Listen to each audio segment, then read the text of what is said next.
When my mom got sick, she could no longer drink.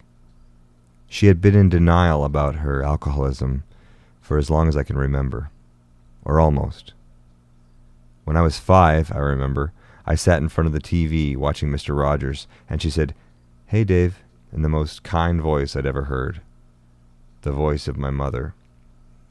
For the next 30 years or so, it was hit or miss. You never know what's going to happen when you live in the house of an active alcoholic. You learn not to trust, because the foundation is always slipping. It must be what it's like to live on a fault line, where you never know when the next earthquake is coming. But when I visited her at the hospital in Florida a couple of months ago, a few weeks before she died, I got my mother back. It was wonderful. She was the kind, caring, loving, hugging, affectionate person I'd always dreamed I'd meet again. A day after she died, I went to her house. A few minutes passed by and a neighbor rang the doorbell. I invited her in, and she and I sat at the kitchen table.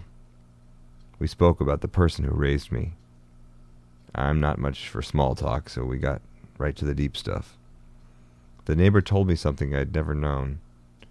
At the end of her life, my mother had tried to stop. The neighbor explained to me that she was so worried about my mother's drinking. My aunt had already told her that she was afraid something would go wrong when she got in the car with my mom because her voice was often slurred after lunch. But what I didn't know was that after my dad died, she was even putting shots of vodka in her glasses of juice in the morning. But what was most surprising and wonderful to hear was that she had asked for help.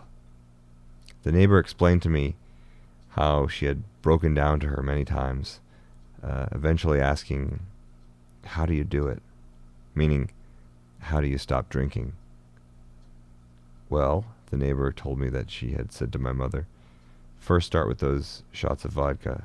Instead of putting all the vodka in the shot glass, fill it halfway up with water." She tried it for a while, apparently. I'm not sure how long, but maybe a few weeks. And she gradually reduced the amount.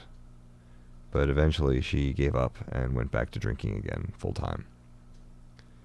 But then she got so sick with what we now know were the complications of ovarian cancer that she couldn't even stand up.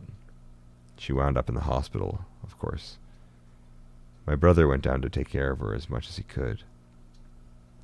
In the hospital, she couldn't drink. Our phone conversations had been getting better and better since she got too sick to drink. I kept wondering when the next earthquake was going to hit, but it never did. When I arrived at the hospital, I went over to her and gave her a hug. She put her arms around me and kept her hands on my back. She patted her hands lovingly on my back. I could feel the warmth of her hands on me. It was a feeling so strange and yet somehow familiar, as if 30 years had not gone by.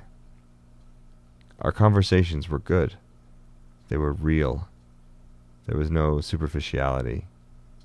Not that there had ever been so much small talk. It was something else. Something else had for so many years occluded a kind of closeness. I know now for sure, as I had always suspected, that it wasn't me. It wasn't my fault. It wasn't anything wrong with me. It was just the alcohol. So now I know what it's like to feel a mother's loving embrace. She noticed the difference too. She felt my shoulders and said, "Oh boy, the muscles on those shoulders." My shoulders weren't any more muscular than they were before. The difference was now she was putting her hands on them. I felt proud. I imagine some might be tempted to think this is a sad story, but it's not. If they think that, I'll say that they're not good readers, not good listeners. Because this is not a sad story. It's a happy story.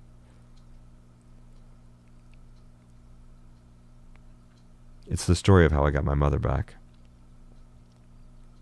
Some might be tempted to think it's too bad that it took such an extreme circumstance to bring us together. And that's a matter of one's moral stance with regard to God and the universe. It's not too bad. It's just what happened. And it's not for me or anyone else to wish things were any other way than exactly as they are. I don't curse the gods for making it this way. I believe in the truth, and that's reality. It's my reality, and I'm grateful for it. I'm grateful for having grown up with an alcoholic, too. She was funny. She was wild. And she was my mother. And I am exactly who I am, thanks to exactly who she was. And I wouldn't have it any other way.